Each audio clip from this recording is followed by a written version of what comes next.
Hello, bonjour, beauté. Et vous revois encore aujourd'hui dans cette vidéo. Je vais bien, j'espère que vous allez aussi bien. Aujourd'hui, dans cette vidéo, je vais vous montrer comment faire le passion twist.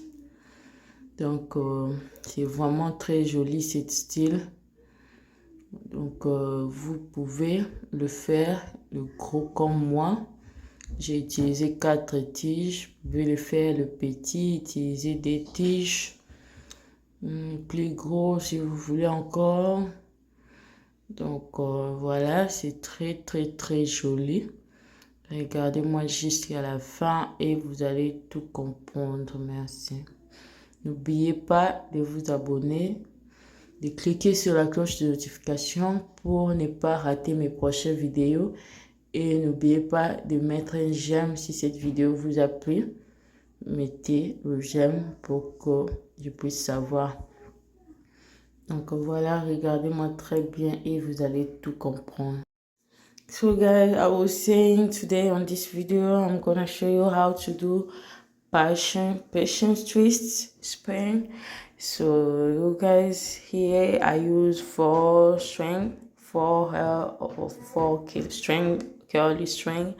You guys, my English not good, and you can use 2 if you want it to be a little bit smaller. For me, I use 4, and I start with box braid, and I did it a little bit longer to secure my twist, and then I twist from left to right. So if you want to get these soft locks or this soft twist, you have to twist it from left to right, because if you do from right to left, you don't gonna get this result.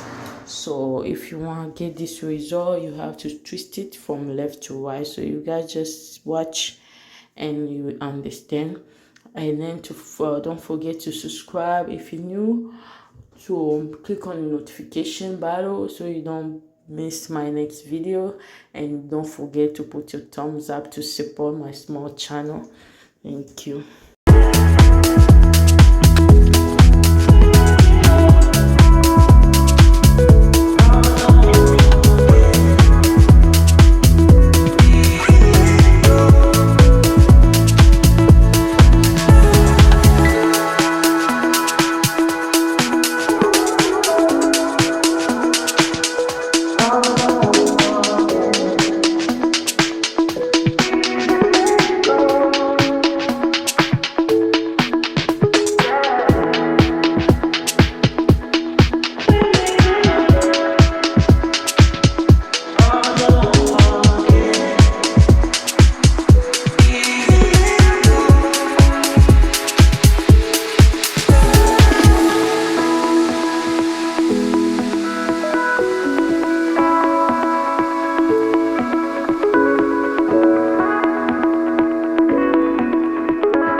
Voilà, je vais utiliser 4 tiges. J'ai utilisé 2 à chaque côté. Et puis, je vais commencer à faire le natte. Je fais le natte un peu plus long pour bien le sécuriser. Et puis, je vais commencer à faire le twist, le cordelette. Mais je vais le faire dans le sens opposé. Donc, souvent, je fais le cordelette à droite. Mais pour avoir ces résultats ici, il faut le faire de gauche, donc le rouler vers la droite, du gauche vers la droite. Sinon, si vous faites du droite à la gauche, ça va pas tenir. So you guys, I start with box braid, and then I will start to twist it. So to get this twist soft like this, I will have to twist it the opposite side, so from left to right. So if you do it from right to left, you don't gonna get this result. So to get this result, you should twist the hair from left to right. So I did the box braid a little bit longer to secure the twist, because sometimes it's sliding, so I want it to be more secure. I did the box braid a little bit longer. So now I'm going to twist each part. You see I have four spin each part, so now I'm going to twist it from left to right.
Thank you for watching me. See you in my next videos. Bye. Merci de m'avoir suivi jusqu'à la fin. À nous revoir à ma prochaine vidéo. Merci. Bye.